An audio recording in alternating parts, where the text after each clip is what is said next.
جی ناظرین کرام، رحمت رمضان افطار نشریات میں آپ کا ایک مرتبہ پھر خیر مقدم ہے، اور وقت ہوا ہے آپ کے میرے فیوریٹ سیگمنٹ جس کا نام ہے رحمت رمضان علماء کے ساتھ۔ الحمدللہ ہماری خوش نصیبی ہے کہ ہمارے درمیان بہت ہی زبردست علماء کرام تشریف فرما ہیں، معتبر، مستند اور انتہائی معزز ہستیاں یہاں پر جلوہ فرما ہیں۔ مختصر سا انٹروڈکشن اور اس کے بعد ہم ٹاپک کی طرف بڑھیں گے، کیونکہ آج کا ٹاپک بھی بڑا ہی خاص ہے۔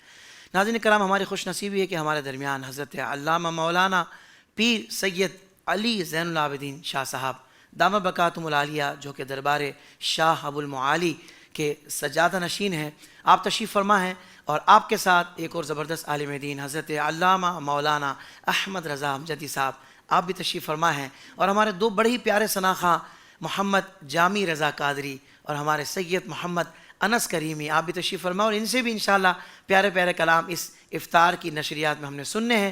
سب سے پہلے آپ تمام احباب کو میری جانب سے السلام علیکم ورحمۃ اللہ وبرکاتہ۔ وعلیکم السلام ورحمۃ اللہ وبرکاتہ۔ جزاک اللہ خیرہ۔ دیکھیں ناظرین کرام، آج کا جو ہمارا عنوان ہے، جو موضوع ہے، وہ ہے اوصاف مومن۔ اللہ اکبر، مومن کے اوصاف کیسے ہونے چاہیے؟ دیکھیں، اللہ رب العزت نے اس عظیم الشان کائنات کو پیدا فرمایا، اور اپنی تمام مخلوق میں انسان کو اشرف المخلوقات کا درجہ عطا فرمایا۔ آج انسان اپنی تخلیق اور دنیا میں بھیجے جانے کے مقاصد کو فراموش کر بیٹھا ہے۔ یہ دنیاوی مال کی حرص و ہوس نے اسے اندھا کر دیا ہے، اسی لیے آج انسان مسائل میں گھرا ہوا ہے اور مصیبتوں میں پھنسا ہوا ہے۔ ہم دیکھتے ہیں ناظرین، بحیثیت انسان اور مسلمان ہمارا سب سے پہلا تعلق اپنے رب سے ہے، کیونکہ وہی ہمارا خالق و مالک ہے۔ مسلمان ہونے کے ناطے ضروری ہے کہ ہم اپنی زندگی کے ہر پہلو میں رضائے الہی کے حصول کو مقدم رکھیں، بلکہ رضائے الہی کو اپنی زندگی کا مقصد سمجھیں۔ مومن کی زندگی سراپا بندگی ہونی چاہیے، اسے اللہ پاک کے فیصلے اور تقدیر پر راضی رہنا چاہیے۔ نماز، روزہ وغیرہ فرض عبادات کے ساتھ مومن کو دیگر نفلی عبادات کا اہتمام بھی کرنا چاہیے، اور ہمیشہ اپنے متعلقین کے بارے میں جواب دہی کا احساس بھی رکھنا چاہیے۔ ہمارا دین ہمیں بتاتا ہے کہ ایک مومن کو والدین کے ساتھ حسن سلوک کرتے ہوئے ان کی قدر و منزلت اور حقوق کا خیال رکھنا چاہیے۔ ازدواجی زندگی میں اسلامی طریقے کو اپنانا چاہیے۔ رشتہ داروں کے حقوق کا لحاظ کرتے ہوئے قطع رحمی سے گریز کرنا چاہیے۔ پڑوسیوں سے بھی نرمی کا برتاؤ کرنا چاہیے۔ اپنے بہن اور بھائیوں کے ساتھ بھی پیار و محبت کا برتاؤ کرنا چاہیے۔ جھوٹ سے گریز اور اچھے اخلاق کو اپنا شیوا بنانا چاہیے۔ حسد، کینہ اور منافقت سے دامن کو بچانا چاہیے۔ لوگوں کے ساتھ نرمی سے پیش آتے ہوئے عفو و درگزر سے کام لینا چاہیے۔ مومن کو وفادار، اپنے عہد کا پاس رکھنے والا اور حیادار بھی ہونا چاہیے۔ ہمارا دین یہ بتاتا ہے کہ ایک مومن کی ذات کسی کے لیے باعث تکلیف نہیں ہوتی، اس کی باتیں کسی کی دل آزاری کا سبب نہیں ہوتی، بلکہ مومن تو وہ ہوتا ہے کہ جو دوسروں کو اپنی ذات پر ترجیح دیتے ہوئے ان کے لیے آسانیاں پیدا کرتا ہے۔ ہاں ناظرین، قرآن مجید اور احادیث کریمہ میں بہت واضح انداز میں اس بات کو بیان کیا گیا ہے کہ ایک مومن کے اوصاف کیا ہوتے ہیں۔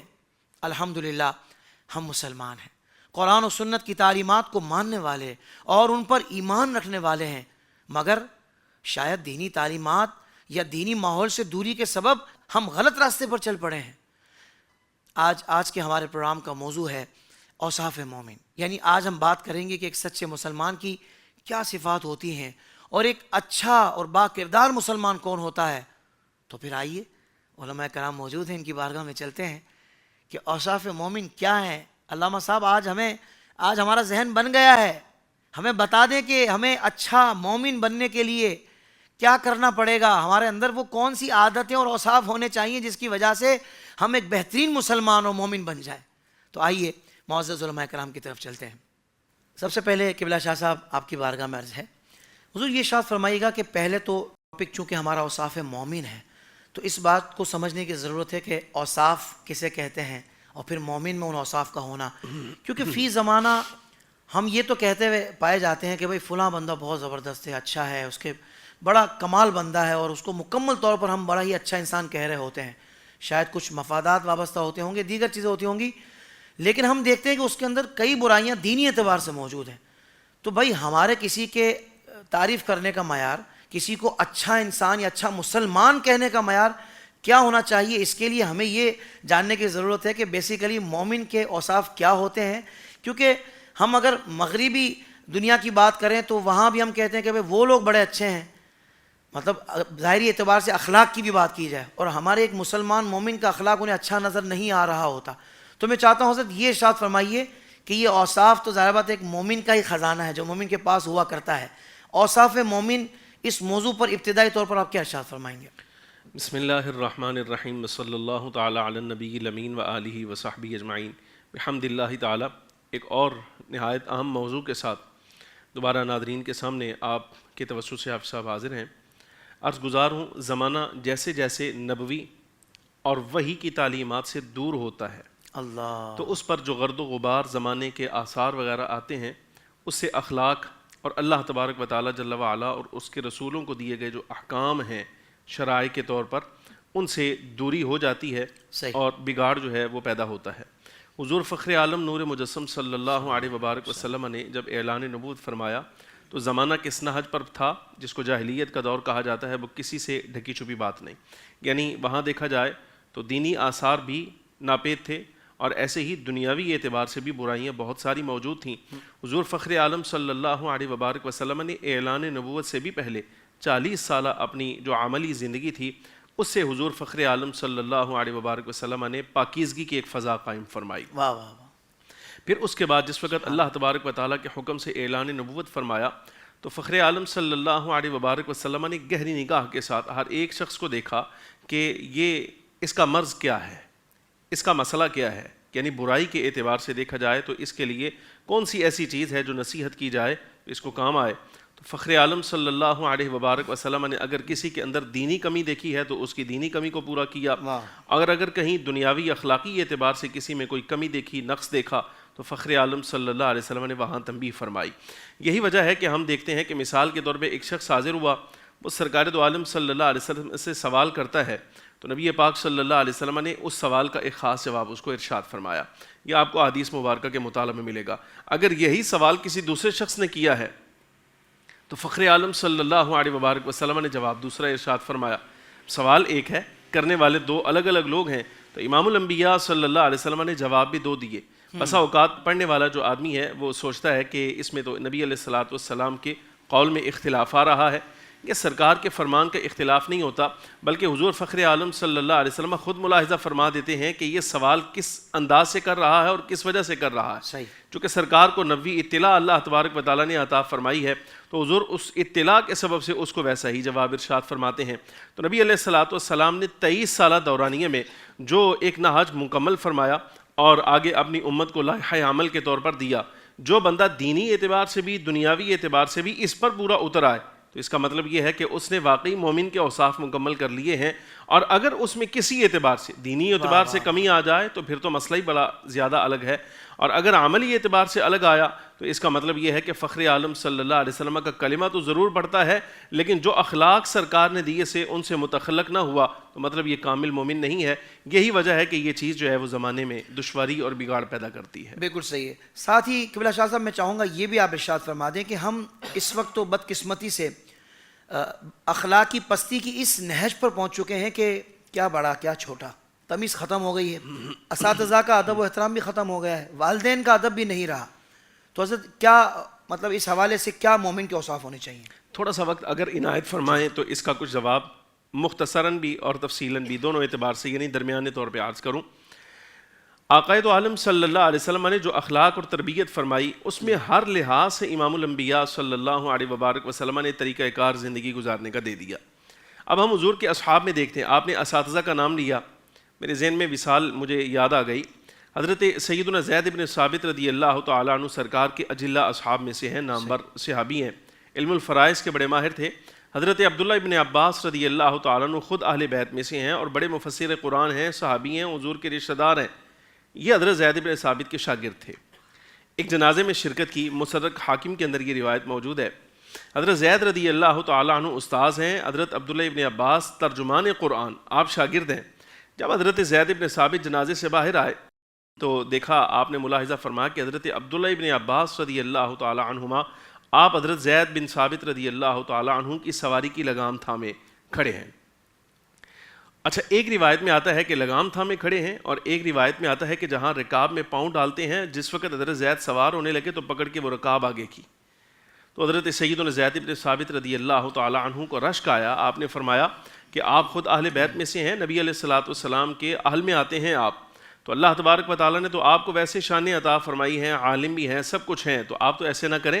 حالانکہ وہ استاذ تھے، حضرت عبداللہ ابن عباس شاگرد ہونے کے ناطے تعظیم کر رہے ہیں، تو آپ نے ایک جملہ کہا، فرمایا ہا قضا نفعل بعلمائنا، حدیث کے لفظ یہاں فرماتے ہیں یہ ہمارے گھر کا درس ہے، ہم اپنی امت کے علماء کا احترام ایسے ہی کیا کرتے ہیں۔ اللہ اکبر، حضرت عبداللہ ابن عباس عالم اتنا بڑا ہے، مولا کائنات رضی اللہ تعالیٰ عنہ آپ ان کے بارے میں فرمایا کرتے تھے، مجھے ابن عباس کے بارے میں رشک آتا ہے، یہ مولا کائنات کا ارشاد ہے، فرماتے مجھے ابن عباس کے بارے میں رشک آتا ہے جب اس کے سامنے کوئی آیت پیش کی جاتی ہے، تفسیر کے حوالے سے پوچھا جاتا ہے، تو ایسے لگتا ہے جیسے گویا اللہ تبارک و تعالیٰ جل وعلا نے لوح محفوظ اس کے سامنے کر دیا ہے، اس کے اور لوح محفوظ کے درمیان ایک باریک سا پردہ ہے، یہ پردہ ہٹاتا ہے، پیچھے دیکھتا ہے تفسیر کیا ہے اور بیان کرنی شروع کر دیتا ہے۔ اللہ اکبر، باب العلم فرما رہے ہیں مولا حضرت ابن عباس مولا کائنات کے بھی شاگرد ہیں، لیکن یہ استاذ تعریف کر رہا ہے۔ کیا بات ہے۔ اچھا، اس حدیث کو مکمل کر دیتے ہیں تاکہ بات نامکمل نہ رہے۔ جس وقت حضرت زید بن ثابت نے یہ دیکھا کہ حضرت ابن عباس شاگرد ہونے کے ناطے میری تعظیم ایسے کر رہے ہیں، تو آپ نے آگے بڑھ کر ہاتھ پکڑا اور بوسہ دیا، اور بوسہ دے کر کہا ہا قضا نفعل باہل بیت رسول اللہ صلی اللہ علیہ وسلم، اگر آپ کے گھر کا درس یہ ہے کہ آپ اساتذہ کا احترام ایسے کرتے ہیں، تو ہم شعبی ہونے کے ناطے ہمارے گھر کی تربیت یہ ہے، اور ہمیں سرکار کا جو ادب احترام ہے وہ یہ تقاضا ہے کہ ہم حضور پر نور سید العالمین صلی اللہ علیہ وسلم کے اہل بیت کی تعظیم ایسے کیا کرتے ہیں۔ استاذ ہونے کے ناطے حضرت عبداللہ ابن عباس رضی اللہ تعالیٰ عنہ کی دستبوسی کی آپ نے۔ سبحان اللہ۔ امام صاحب حضرت امام الائمہ سراج الامہ سیدنا امام اعظم ابو حنیفہ کے بارے میں آتا ہے کہ آپ کو دیکھا گیا ایک خاص سمت ہے، کبھی آپ اس طرف پاؤں لمبے نہیں کرتے۔ پوچھا گیا آپ پاؤں لمبے نہیں کرتے، علماء فرماتے ہیں آپ نے ارشاد فرمایا اس طرف میرے استاذ کا گھر ہے، مجھے حیا آتی ہے اس طرف پاؤں کرنے سے۔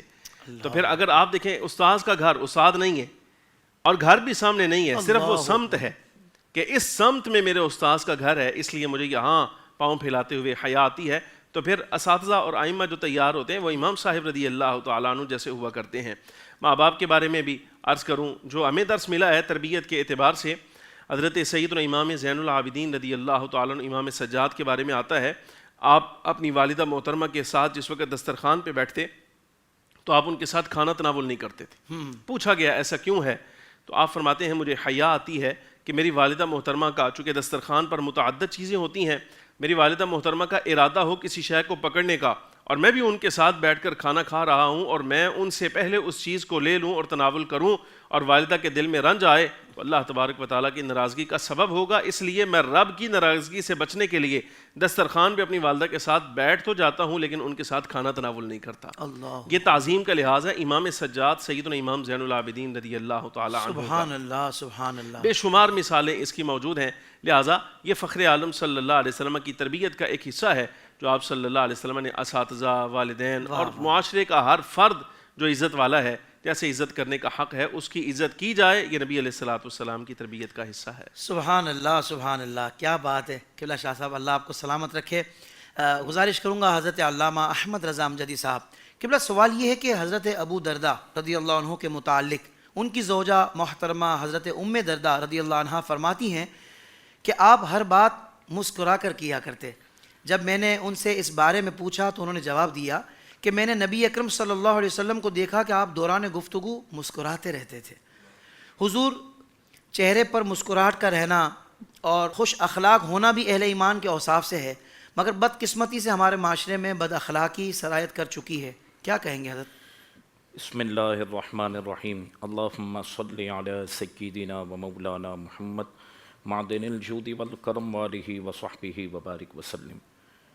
حافظ صاحب، ہم سب کے لیے بھی، آپ کی پوری ٹیم جو یہاں موجود ہے ان کے لیے بھی، اور جو ناظرین ہیں ان کے لیے بھی، آج کا موضوع انتہائی اہمیت کا حامل ہے۔ آج کے موضوع رکھنے کا مقصد یہی ہے کہ ایسا مومن ہم اپنے گریباں میں جھانکیں کہ ہم میں مومن کی کتنی صفات موجود ہیں اور کتنی موجود نہیں۔ سب سے پہلے تو حافظ صاحب، شریعت مطہرہ نے جس انداز میں مومن کے لیے اصول بیان کیے ہیں اور اہل مومن کی شان بیان کی ہے، اگر ہم اس کو سمجھ لیں نا تو ہر معاملہ ہمارے لیے آسان ہو جائے گا۔ جیسا کہ آپ نے انٹرو میں فرمایا کہ حسد ہے، کینہ ہے، بغض ہے، عداوت ہے، لڑائی جھگڑے ہیں، بے ادبی ہے، بے حیائی، یہ سب معاملات ہم اصول پہ جاتے ہیں۔ اللہ رب العالمین نے قرآن مجید فرقان حمید میں مومن کی کیا تعریف ذکر کی؟ سبحان اللہ۔ فرمایا سب سے پہلی بات یہ ہے والذین آمنوا اشد حبا للہ۔ سب سے پہلی بات یہ ہے کہ جو مومن ہوتا ہے نا وہ ٹوٹ کر اللہ تبارک و تعالیٰ سے محبت کرتا ہے، سبحان اور اللہ کے لیے محبت کرنے میں وہ بڑا سخت ہوتا ہے۔ اللہ کے لیے محبت کرنے میں وہ شدت پسند ہوتا ہے۔ اشد کا ترجمہ بہت سخت ہوتا ہے اللہ کے لیے محبت کرنے میں، ٹھیک ہے۔ اب آپ اسی کی روشنی میں حدیث پاک کو دیکھیں، کیونکہ یقین مانیں شاہ صاحب نے بھی ماشاءاللہ سمندر کو کوزے میں جمع کیا ہے، کافی باتیں آپ نے مختصر طور پر پیش کی ہیں، اور یہ بھی اللہ تعالیٰ ملکہ عطا کرتا ہے، اللہ اور انہیں برکتیں دے۔ آمین۔ تو آپ کے جو حافظ صاحب جو سوالات ہیں نا وہ ماشاءاللہ واقعی ہمہ جہت ہوتے ہیں، تو ہم اس میں مختصر چاہتے ہیں کہ عوام تک پیغام پہنچے، ناظرین تک۔ اب دیکھیں حدیث پاک، ایک تو آپ نے سنا کہ مومن کون ہے؟ جو اللہ تبارک و تعالیٰ کے لیے محبت کرتا ہے، بہت ٹوٹ کے محبت کرتا ہے۔ آقا دو جہاں صلی اللہ علیہ وسلم نے ارشاد فرمایا، ایک ہے آپ کی نظر میں مومن، ایک ہے میری نظر میں مومن، اور ایک ہے ہمارے نبی کی نظر میں مومن۔ اللہ اکبر۔ اب ہم یہ غور کر لیں کہ یہ صفتیں ہم میں ہیں کہ نہیں ہیں، تاکہ یہ ثواب جاریہ بھی ہو، اصلاح کا سبب بھی ہو۔ بہت اچھا۔ نبی پاک صلی اللہ علیہ وسلم نے ارشاد فرمایا، من احب للہ وابغض للہ واعطى للہ ومنع للہ فقد استکمل الایمان۔ جس نے اللہ کے لیے محبت کی، جب محبت کی بات آئی، دشمنی کی بات آئی، ذات کو پیچھے رکھا، اللہ کے لیے دشمنی کی، جس کو دیا اللہ کے لیے دیا، جس سے روکا نہ دیا اللہ کے لیے، میرا آقا فرماتے میرا فتویٰ ہے اللہ نے اسے ایمان کامل عطا کر دیا۔ اللہ اکبر۔ اب ہم یہ غور کریں، یہ بہت بڑی حدیث ہے، اس پر ہم بات کریں تو پورا پروگرام اسی پر ہو جائے کہ جس میں اللہ نے یہ چار کوالٹیز رکھی۔ اب مومن کے اوصاف کی بات بالکل ہے، ایسا ہی ہے۔ اللہ کے لیے محبت کرتا ہے، صحیح۔ اللہ کے لیے دشمنی کرتا ہے، ذات کے لیے نہیں۔ مجھے آپ نے جواب نہیں دیا، میں کیوں جواب دوں؟ مجھے آپ نے دعوت نہیں دی، میں کیوں دوں؟ میں کیوں دوں؟ حالانکہ میرا آقا فرماتے ہیں کہ مومن کون اچھا ہوتا ہے، کون سا مومن اچھا ہے؟ فرمایا مومن کی شان یہ ہے، اگر کوئی اسے محروم کرے وہ عطا کرتا ہے، سبحان اللہ۔ اگر کوئی توڑے وہ جوڑتا ہے۔ واہ واہ۔ آپ اندازہ لگائیں۔ اچھا اب آپ دیکھیں یہ حدیث پاک میں اتنی جامعیت کے ساتھ بیان کیا۔ حافظ صاحب آپ نے انٹرو کے اندر ایک بات کی کہ اللہ تعالیٰ نے انسان کو اشرف المخلوقات بنایا، بالکل ٹھیک ہے، یعنی جتنی مخلوق ہے نا اس میں اللہ نے عزتوں کا تاج انسان کو عطا کیا۔ اور اسی ایک مثال آپ دیکھیں، جانوروں کو جب بھوک لگتی ہے اور انہیں کھانا ہوتا ہے تو کیسے کھاتے ہیں؟ اناج کے سامنے منہ جھکاتے ہیں۔ صرف اس بات سے اندازہ لگا لے اگر انسان کے اللہ نے اس کی پیشانی کو عزت کتنی دی ہے۔ کوئی بھی جانور جب کھاتا ہے تو منہ لے جاتا ہے اناج تک اور منہ جھکاتا ہے۔ اللہ نے انسان کو فضیلت ایسی دی کہ اناج اور خوراک اس کے منہ تک آتی ہے، اس کو جھکنا نہیں پڑتا۔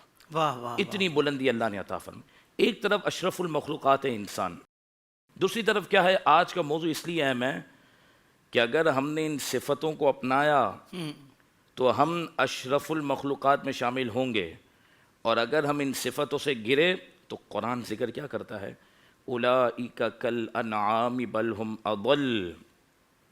محبوب یہ جو انسان ہے نا یہ جانوروں کی طرح ہیں بلکہ اس سے بھی بدتر ہیں۔ اللہ۔ یعنی میں آپ سے پوچھنا چاہتا ہوں، ناظرین اس پر غور کریں، اس ٹرانسمیشن کے ذریعے آپ یہ بتائیں کہ ایک ہی انسان کے لیے تعارف ہے کہ وہ اشرف المخلوقات ہے، صحیح۔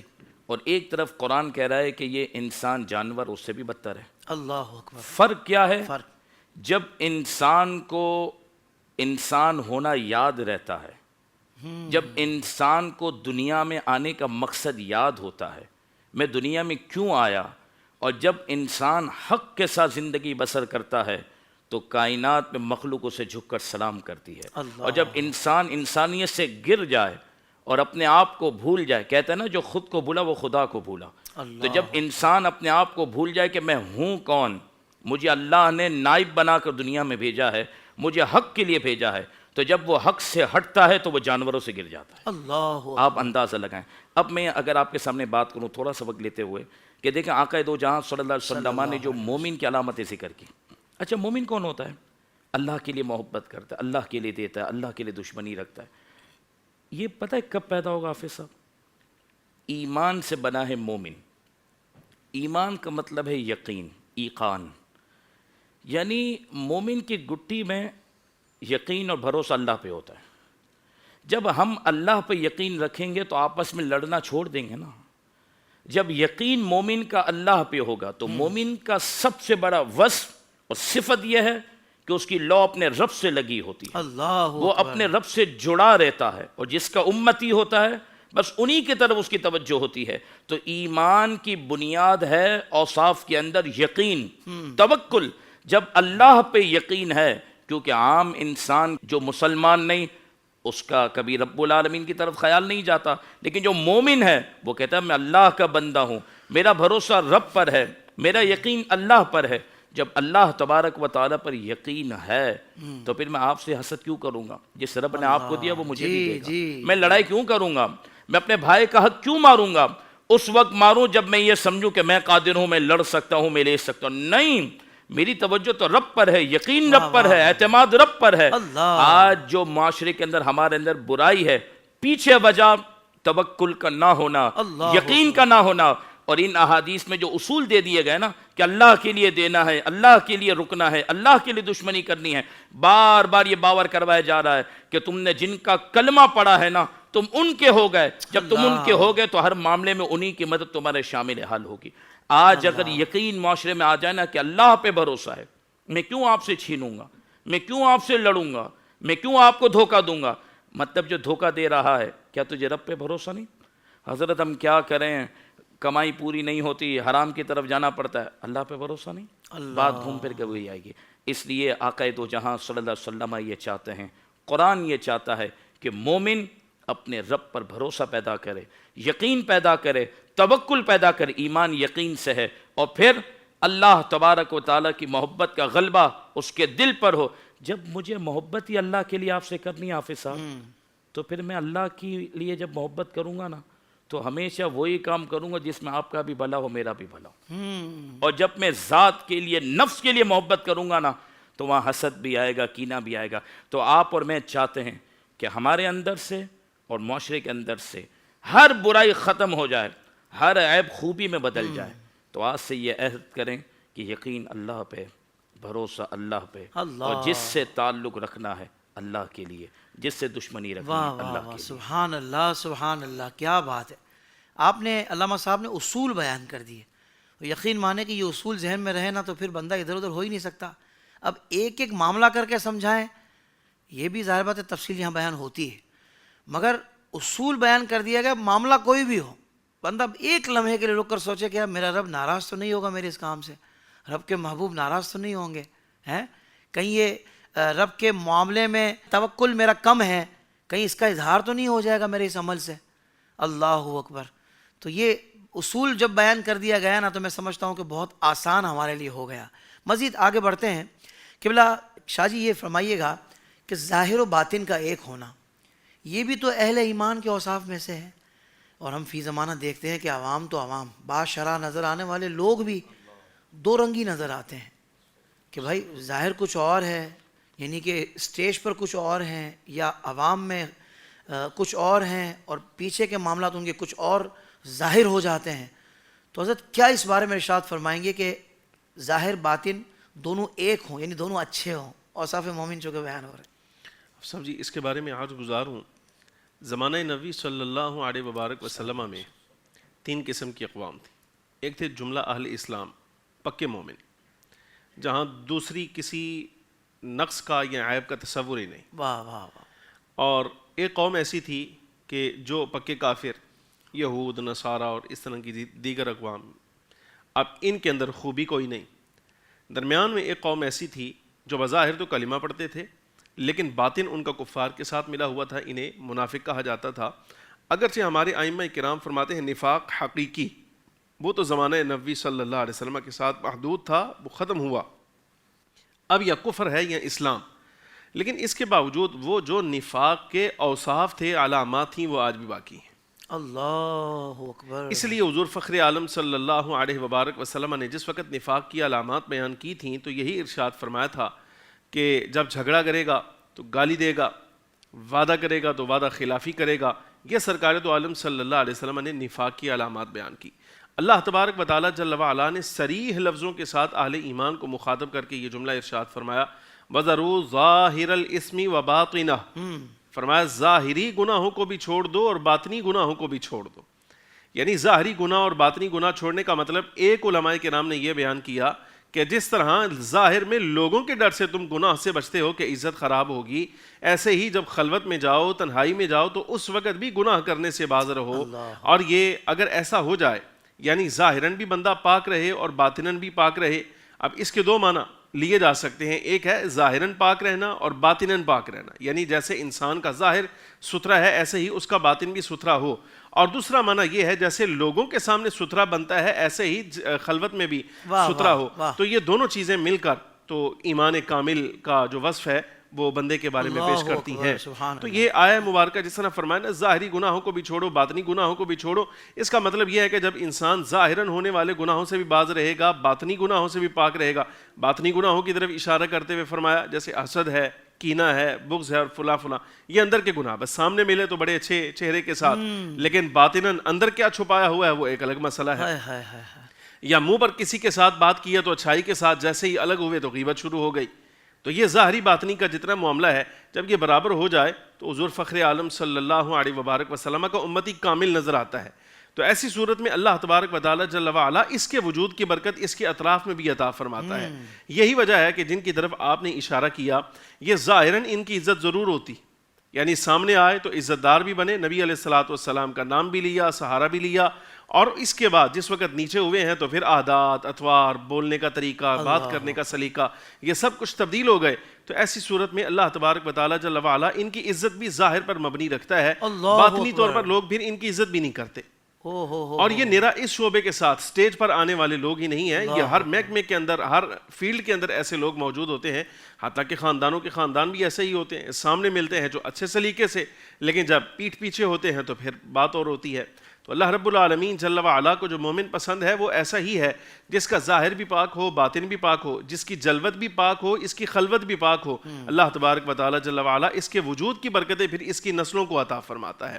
یہی وجہ ہے یہ کہا گیا، شاہ عبدالعزیز صاحب محدث دہلوی رحمۃ اللہ علیہ فرماتے ہیں کہ اگر تم یہ اب آپ دیکھیں اس کا اثر کتنا ہوتا ہے نسلوں تک.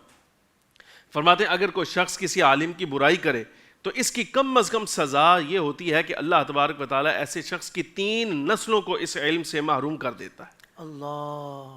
ہمارے ہاں لوگ یہ کہتے ہیں کہ ہمارا بچہ، ہم یہ چاہتے ہیں ہمارا بچہ حافظ قرآن ہو جائے، اس کو قرآن عزیز کی دولت مل جائے، یہ عالم ہو جائے، یہ فاضل ہو جائے. لیکن وہ بچہ کچھ دیر چلتا ہے اس کے بعد چھوڑ جاتا ہے. اب مختلف بہانے، پڑھتا نہیں ہے، حافظہ نہیں ہے، اساتذہ توجہ نہیں دیتے، اس طرح کی بات کرتے ہیں. تو میں اکثر یہی کہا کرتا ہوں کہ آپ یہ غور کریں، شاید ہو سکتا ہے زندگی کے کسی موڑ پہ آپ نے کسی حافظ قرآن کے بارے میں کوئی نازیبا لفظ کہا ہو، کسی عالم کے بارے میں آپ نے نازیبا سوچ رکھی ہو. تو یہ اللہ تبارک و تعالیٰ جل وعلا نے آپ کے کام کا خمیازہ آپ کی نسل پر اتارا ہے، اس کا نتیجہ آپ کی نسل پر نکلا کہ آج آپ اس کے بارے میں اچھائی کا ارادہ رکھتے ہیں لیکن وہ اچھائی اس میں ظاہر نہیں ہو رہی. اللہ. تو اس کا مطلب یہ ہے کہ انسان اچھائی کرے اس کا اثر بھی اس کی نسلوں تک جاتا ہے، اگر برائی کرے ظاہراً کرے تب بھی، چھپا کر کرے تب بھی، اس کا اثر جو ہے وہ اس کی نسلوں تک جاتا ہے. ظاہر باطن کا پاک ہونا یہ بھی مومن کی نشانیوں میں سے ہے. سبحان اللہ.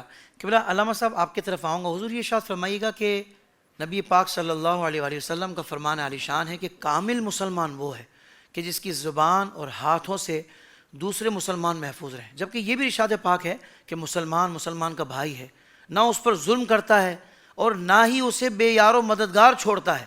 ان باتوں پر عمل کرنے کے برعکس ہم تو آپس میں دست و گریباں ہوئے ہیں، ایک دوسرے کی عزتوں کو پامال کر رہے ہیں. کس سمت جا رہے ہیں؟ حافظ صاحب اب آپ نے سوال کے اندر ہی دیکھیں یہ جواب بھی ارشاد فرمایا کہ آقا دو جہاں صلی اللہ علیہ وسلم کی تعلیم کس قدر پیاری تعلیم ہے. گورے کو کیا پتا کہ اخلاق کیا ہے، یہ اخلاق تو ہے ہی مسلمان کی عادت کا نام. اگر ہم اس کو اپنائیں نبی پاک صلی اللہ علیہ وسلم نے ارشاد فرمایا کہ بہترین مسلمان کون ہے، کامل مسلمان کون ہے؟ جی فرما اذا سلم المسلمون من لسانہ و یدہ او کما قال، جب اس کی زبان اور اس کے ہاتھ کے شر سے دوسرا مسلمان بھائی محفوظ رہے۔ آپ نے حافظ صاحب اس سے پہلے مسکرانے والی بات بھی کی، تو جب دل ہمارا پاک ہوگا اور جب میں اللہ کے لیے آپ سے محبت کروں گا تو میری مسکراہٹ بھی ثواب ہوگی، واہ واہ، اور اگر میں ظاہراً مسکراؤں گا تو یہ منافقت ہے اور دوگلاپن ہے۔ اور نبی پاک صلی اللہ علیہ وسلم کا یہ ارشاد بھی ہم نے سنا، فرما بدترین انسان وہ ہے جس کے دو منہ ہوتے ہیں، اللہ، وہ بدترین انسان ہے۔ اور پھر آپ یہ دیکھیں، فرمایا کہ شرک اور کفر کے بعد نبی پاک صلی اللہ علیہ وسلم فرماتے ہیں شرک اور کفر کے بعد سب سے بڑا گناہ بلا وجہ مسلمان کو ذلیل کرنا ہے۔ اللہ، آپ ناظرین اور ہم سب غور کریں کہ دیکھیں ہم اپنے ماتحت والوں کو بھی کتنی مرتبہ جو ہے نا وہ ذلیل کر رہے ہوتے ہیں۔ ٹھیک ہے وہ آپ سے سیلری لے رہے ہیں، ایک لمحے کے اندر بات گھوم سکتی ہے، میں اور آپ نوکر بن سکتے ہیں، سامنے سیٹ بن سکتا ہے، بالکل ہو سکتا سب رب العالمین کے دست قدرت میں۔ تم نے گاڑی صاف نہیں کی، تمہیں پتہ نہیں ہے، تم نے یہ نہیں، دیکھیں اچھے انداز میں بھی بات ہو سکتی ہے۔ یہ نہیں کہ آپ سے کوئی تنخواہ لے رہا ہے تو اس نے اپنی عزت بھی آپ کو بیچ دی ہے، اوہ، ہمیں بھی یہ نہیں ہونا چاہیے۔ اگر یہ فرمان ہمارے ذہن میں رہے کہ شرک کے بعد سب سے بڑا گناہ مسلمان کو بلا وجہ ذلیل کرنا ہے، اللہ، یہ بزرگوں کی تعلیمات میں۔ اور پھر آپ کو یہ روایت یاد ہونی چاہیے، نبی پاک صلی اللہ علیہ وسلم خانہ کعبہ کو دیکھ رہے ہیں، ہر بندہ تڑپتا ہے جانے کے لیے، اللہ سب کو لے کر جائے آمین، اور رمضان مدینہ عطا فرمائے۔ خانہ کعبہ کو دیکھا، میرا آقا ارشاد فرماتے جس کا خلاصہ، اے کعبہ تیری عظمت کو سلام، تیری حرمت کو سلام، لیکن مومن کی عزت تجھ سے زیادہ ہے، اللہ، میرے آقا نے فرمایا۔ اور فرمایا مومن کا دل توڑنا کعبے کی دیوار کو ریزہ ریزہ کرنے سے بدتر ہے۔ کوئی تصور کر سکتا ہے؟ استغفر اللہ، خانہ کعبہ کی سمت ہم پاؤں نہیں کر سکتے، اس کو بے ادبی قرار دیتے ہیں۔ کوئی تصور کر سکتا ہے کہ کعبے کی بے ادبی ہو کسی سے؟ اللہ نہ کرے، اللہ ہماری نسلوں کو بچائے۔ آمین۔ میرا آقا فرماتے ہیں اگر تم نے مسلمان کا دل توڑ دیا بلا وجہ، وہ کعبے کی دیوار کو ریزہ ریزہ کرنے کے برابر ہے۔ اللہ، آج ہم کیا کرتے ہیں؟ اور پھر دوسری طرف دیکھیں، ہم نوافل زیادہ نہ پڑھ سکیں اٹھ کر، ہم زیادہ نفلی عبادت نہ کر سکیں، فرائض تو کرنے ہیں۔ حضور سید عالم صلی اللہ علیہ وسلم ارشاد فرماتے ہیں جو مومن کے دل میں خوشی ڈالے 60 سال کی نفلی عبادت سے زیادہ ثواب ہے۔ اللہ اکبر، آپ یہ پروگرام کی اہمیت اور یہ باتوں کی اہمیت ہم تصور بھی نہیں کر سکتے، یقین مانیں، مبارک لمحات میں آپ سے بات کر رہا ہوں۔ آپ مجھے بتائیں کہ ایک تو 60 ایئرز ہماری عمر ہو کہ نہیں، یہ بھی نہیں پتا، پھر 60 سال ہماری عبادت قبول ہو کہ نہیں ہو، ہمیں یہ بھی نہیں پتا، کچھ بھی نہیں پتا۔ حضور سید عالم صلی اللہ علیہ وسلم ارشاد فرماتے ہیں کہ جو انسان مومن کے دل میں خوشی ڈال دے، اب وہ چائے پلا کر بھی ہو سکتی ہے، گرمی میں کبھی ڈرائیور آپ کے پاس آئے واہ واہ، تو اس کو آپ مشروب ٹھنڈا پلا کر بھی دے سکتے ہیں، گھر میں کام کرنے والی آئے تو اس کو کہیں پہلے آپ ناشتہ کر لو پھر آپ کام کرو، واہ واہ واہ، آپ اس کا دل خوش۔ فرمایا جس انداز میں تم نے مومن کے دل میں خوشی ڈالی، اللہ تبارک و تعالیٰ 60 سال کی نفلی عبادت کا ثواب عطا کرتا ہے۔ حضور سید عالم صلی اللہ علیہ وسلم ارشاد فرماتے ہیں کہ قیامت کے دن ایک شخص آئے گا جس کے پاس نفلی عبادتیں نہیں ہوں گی، تہجد کی نماز، نفلی روزے یہ نہیں ہوں گے، لیکن اللہ تبارک و تعالیٰ اسے اجر عطا کرے گا جنہوں نے نفلی روزے رکھے ہیں اور راتوں میں تہجد پڑھی اور بڑے بڑے قیام کیے ہیں، اللہ، اس کے برابر اللہ تبارک و تعالیٰ ایک شخص کو اجر عطا کرے گا۔ فرمایا وہ کون ہوگا؟ جس کے اخلاق اچھے ہوں گے۔ سبحان میرا آقا فرماتے جو چاہتا ہے کہ میزان پر نیکیاں وزنی ہو جائیں، جو چاہتا ہے کہ تہجد گزار اور نفلی روزے رکھنے والوں کے برابر اللہ اس کو اجر عطا کرے، میرا آقا فرماتے وہ اچھے اخلاق کو اپنا لے۔ جس کے اخلاق اچھے ہیں، جس کا کردار اچھا ہے، حافظ صاحب میرا آقا فرماتے وہ مومن کامل ہے۔ اور اگر انسان عبادتوں میں بہت آگے ہو، نفلی عبادتوں میں، فرض تو سب کو کرنی ہے، نوافل بہت اہتمام کرتا ہو، لیکن زبان گندی ہو، اس سے لوگ بھاگتے ہوں، فرمایا وہ بدترین آدمی ہے۔ اللہ، نبی پاک صلی اللہ علیہ وسلم ارشاد فرماتے ہیں کہ کامل مومن، بہترین مومن، اللہ تبارک و تعالیٰ کو کون پسند ہے؟ حضور فرماتے دو دوستوں کے آپس میں تعلق ہیں، اس کو امام غزالی نے بھی لکھا احیاء العلوم میں، دو دوستوں کے آپس میں تعلق ہیں، فرمایا ان دونوں دوستوں میں جو زیادہ نرم ہے اللہ کو وہ زیادہ پسند ہے۔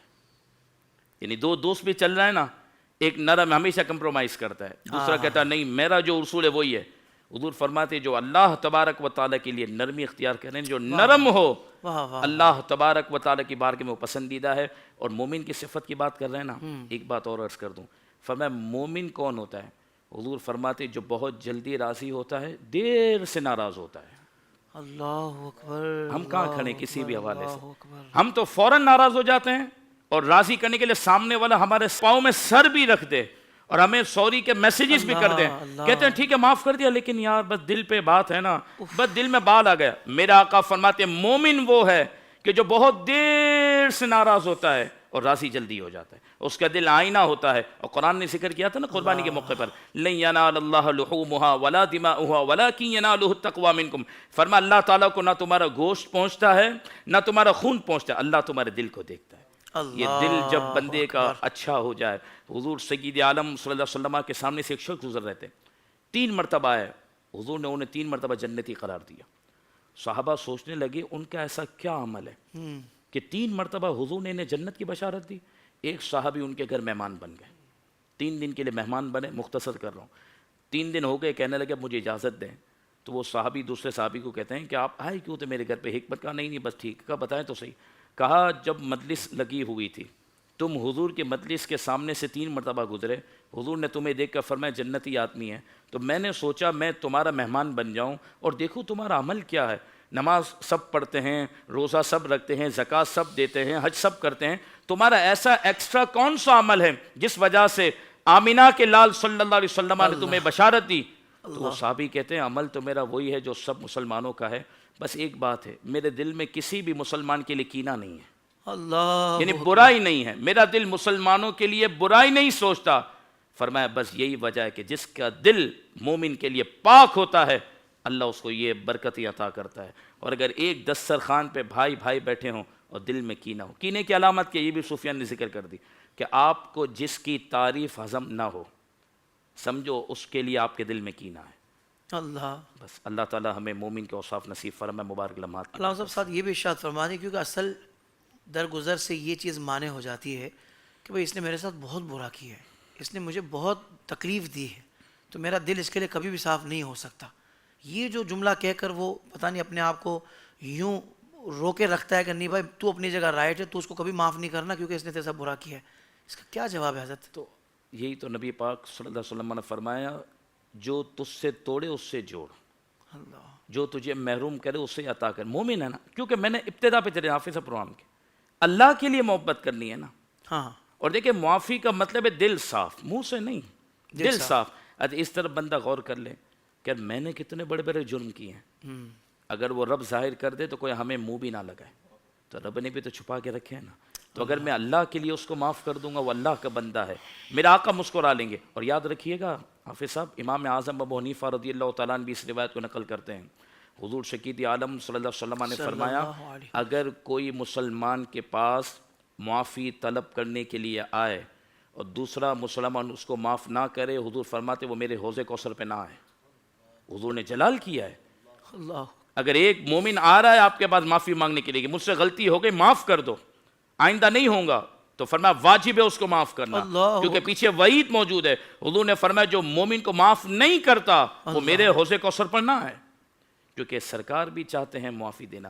وہ ایک شخص انتقال ہوا نا, پوچھا اللہ نے تیرے ساتھ کیا معاملہ کیا؟ کہ اللہ نے مجھے بخش دیا. کا عمل کچھ نہیں پوچھا. کہا وجہ تو بتا.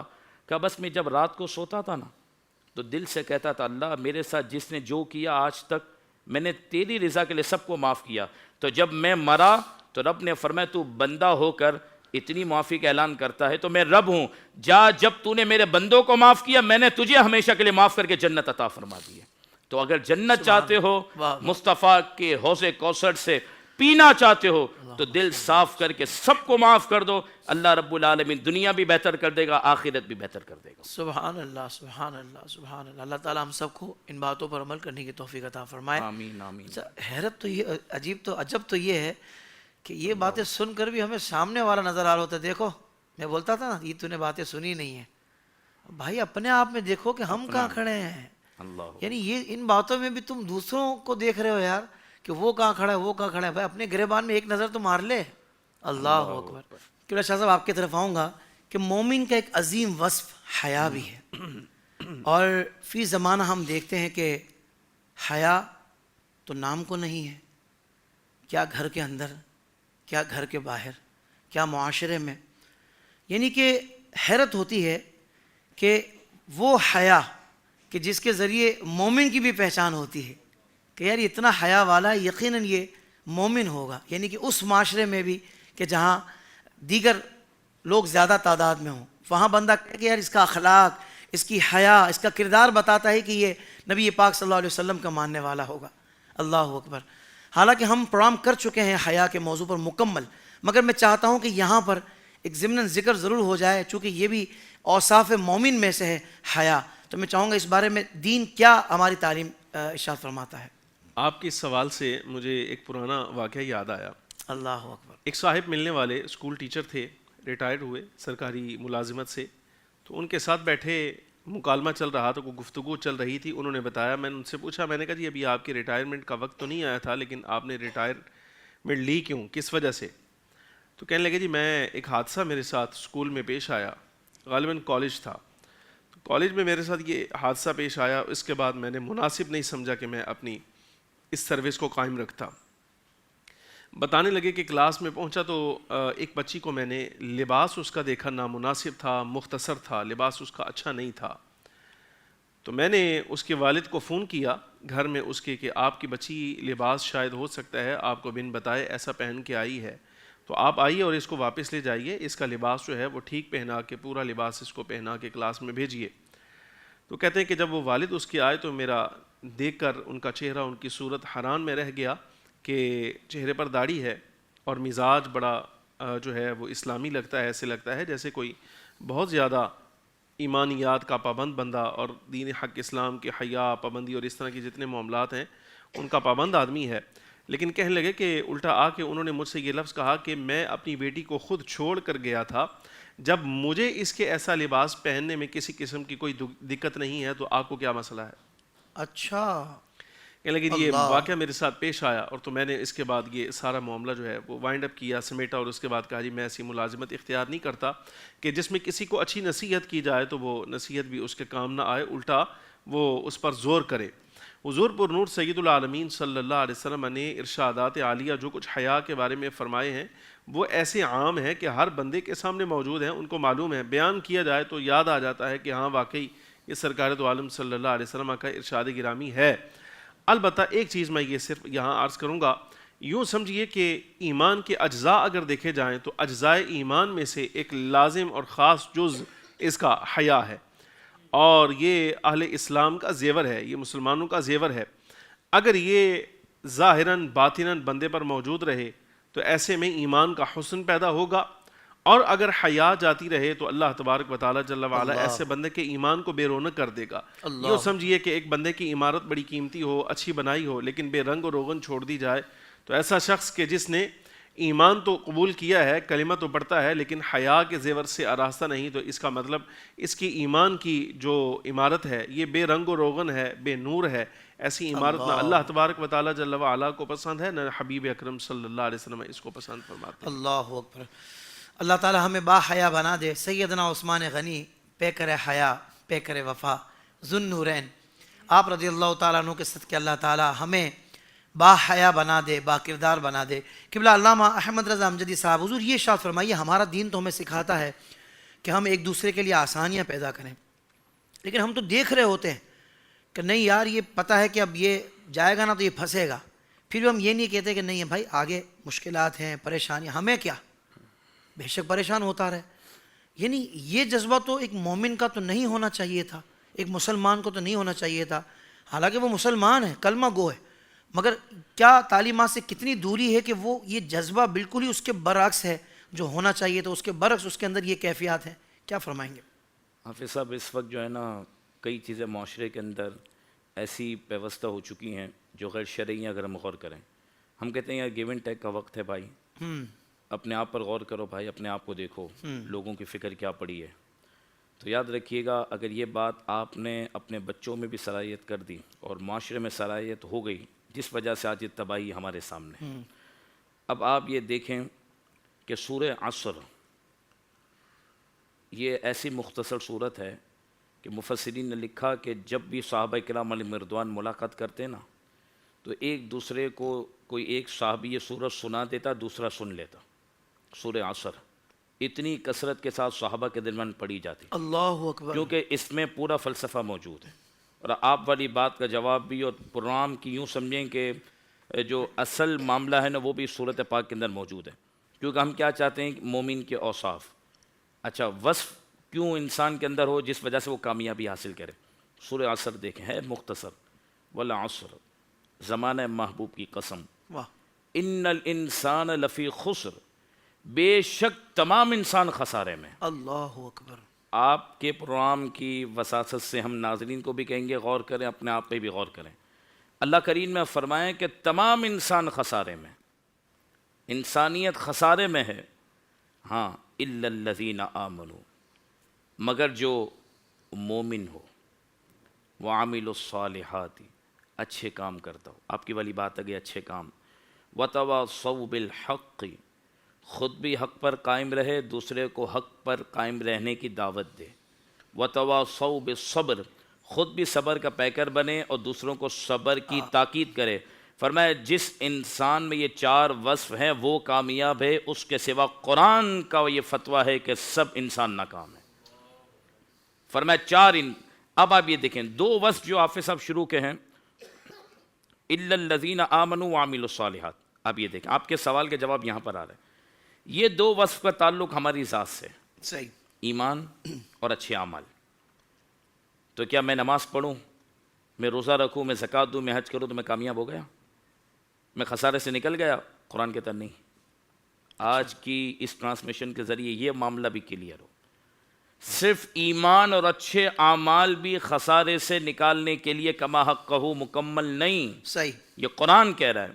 فرمایا یہ دو وصف سے تو اپنے آپ کو سنوارتا ہے، لیکن مومن چراغ ہوتا ہے جو گرد و نواح میں بھی روشنی بکھیرتا ہے. کیا بات ہے. وہ صرف اپنے مفاد کے لیے نہیں جیتا، جو واہ. اپنے مفاد کے لیے جیتے پھر اس نے ایمان کو سمجھا ہی نہیں ہے، اللہ. اس نے ایمان کی چاشنی کو، مٹھاس کو محسوس ہی نہیں کیا. فرمایا دو وصف الا الذین آمنوا وعملوا الصالحات، اس سے آپ کی میری ذات نکھر کر سامنے آ گئی، ایمان اور اچھے اعمال. لیکن آگے دو اور کام کرنے ہیں. وتواصوا بالحق، خود بھی حق پر قائم رہنا ہے، لوگوں کو حق کی طرف بلانا ہے. اللہ. یہ نہیں ان کو جانے دیں مجھے کیا پڑی ہے لوگ جہنم میں جائیں. یہ حضور کے عاشق اور حضور کے امتی کا جملہ نہیں ہو سکتا. مجھے اللہ. کیا پڑی ہے، آقا دو جہاں صلی اللہ علیہ وسلم تو پوری زندگی یہ پاک ظاہری حیات پاک امت کے لیے روئیں، قبر میں بھی امت کو تنہا نہ چھوڑیں، قیامت کے دن بھی حضور اپنی امتی کو تلاش کریں، ان کی شفاعت کریں. اور آج ایک امتی دوسرے امتی کے بارے میں بولے جاتا ہے تو جائے مجھے کیا ہے. اللہ. اس نے پھر سیرت کو سمجھا نہیں. فرمایا دو وصف جس کے ذریعے آپ کی ذات روشن ہوگی، اور وتواصوا بالحق وتواصوا بالصبر، اس کے ذریعے پھر آپ معاشرے کے اندر اصلاح کا کام کریں گے.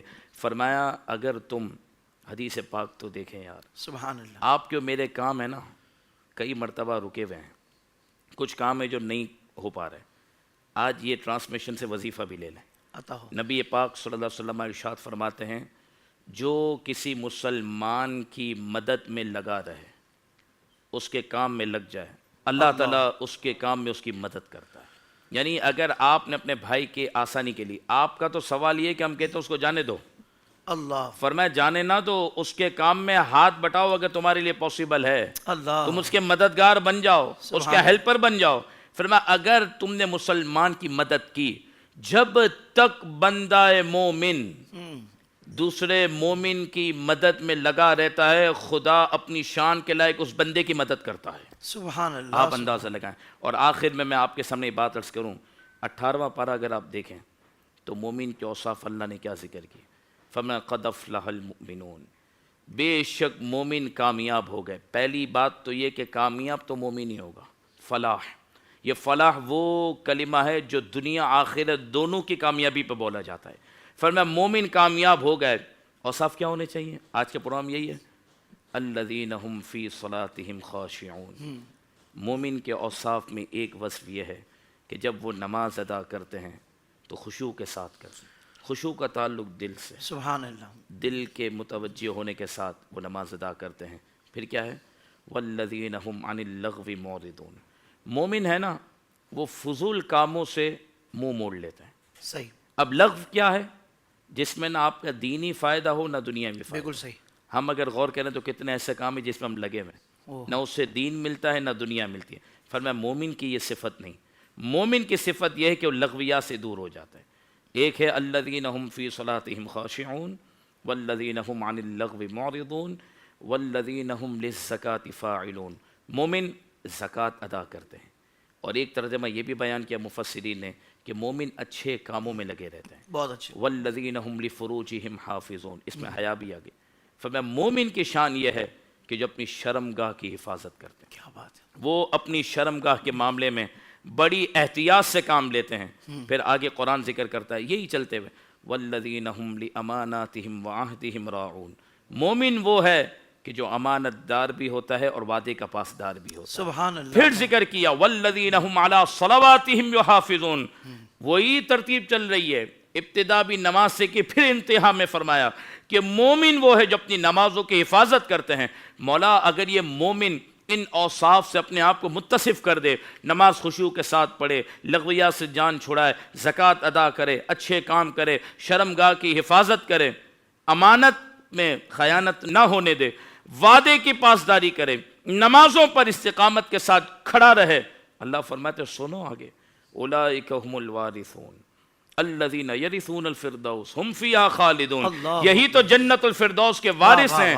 عمل تو تم نے تھوڑا کیا نا، دنیا کی زندگی تھوڑی ہے، عمل بھی تھوڑا ہے، سانس ختم عمل ختم، لیکن اللہ فرماتے ہیں جنت الفردوس جو ہم نے رکھی ہے وہ ہمیشہ کے لیے رکھی ہے. سبحان تو اللہ. اگر ہم چاہتے ہیں جنت الفردوس کے حقدار بننا تو یہ جو مومن کے اوصاف ہے نا پارہ نمبر 18 کے شروع میں سبحان پہلے ہی صفحے پر، اگر اس کو ہم پڑھ لیں اور اپنے اندر ہم اتارنے کی کوشش کریں تو انشاءاللہ تبارک و تعالی اچھے مسلمان بھی بنیں گے اور فائدہ کرنے والے معاشرے کے اندر ہم اپنا کردار بھی ادا کریں گے. کمال کر دیا علامہ صاحب. اللہ آپ کو جزائے خیر عطا فرمائے. ناظرین کرام، ظاہر بات ہے کہ اوصاف مومن مختصراً ہی یہاں پر بیان کیے گئے ہیں مگر بہت جامعیت کے ساتھ بیان کیے گئے ہیں. میں سمجھتا ہوں کہ وہی والی بات ہے جو میں نے آغاز میں کی تھی کہ اصول بتا دیے گئے ہیں، اور پھر آخر میں تو قبلہ علامہ احمد رضا امجدی صاحب نے قرآن پاک کی آیات پڑھ کے سورہ عصر پڑھی، پھر ایک اور سورہ مبارکہ کی آیات مبارکہ پڑھ کے بتایا کہ ایک مومن کے کیا اوصاف ہونے چاہیے. اب کس بات کا انتظار ہے، کس بات کی دیری ہے کہ آپ شروع کریں پہلے پھر میں کروں گا؟ اللہ اکبر. بھائی نہیں پتہ کس کے پاس کتنی سانسیں ہیں. میں کہتا ہوں آج ابھی اور میں شروع کروں، یہ ذہن بنا لیں بس. اور وہ کہتے ہیں نا کہ یار فرد سے معاشرہ بنتا ہے. ہم اپنے آپ کو سنوارنے کی کوشش کریں گے انشاءاللہ تو یہ خیر معاشرے تک بھی پھیلے گی. پہلے ہم اپنے گھر والوں پر کوشش کریں گے، ان کو یہ دین کی باتیں بتائیں گے. آپ اگر بتانے کی قابلیت نہیں رکھتے، میں بھی نہیں رکھتا نا بھائی. علماء کرام تشریف فرمائے، ہم ان کے ذریعے باتیں سنتے ہیں اور الحمدللہ عمل کرنے کی نیت بھی کرتے ہیں. تو میں کہتا ہوں کہ آج ہی شروع کریں، اور میں سمجھتا ہوں کہ اگر ہم نے ابتدا کر دی تو اللہ تبارک و تعالیٰ ضرور ہم پر کرم فرمائے گا، اور انشاءاللہ دیگر معاملات میں بھی ہماری ایسی اصلاح ہوگی انشاءاللہ کہ دنیا و آخرت کا سفر آسان ہو جائے گا. اللہ سے دعا اللہ تعالیٰ ہماری بے حساب بخشش و مغفرت فرمائے اور خاتمہ بالخیر عطا فرمائے. معزز علماء کرام کا دل سے شکریہ، ثنا خانوں کا بھی شکریہ.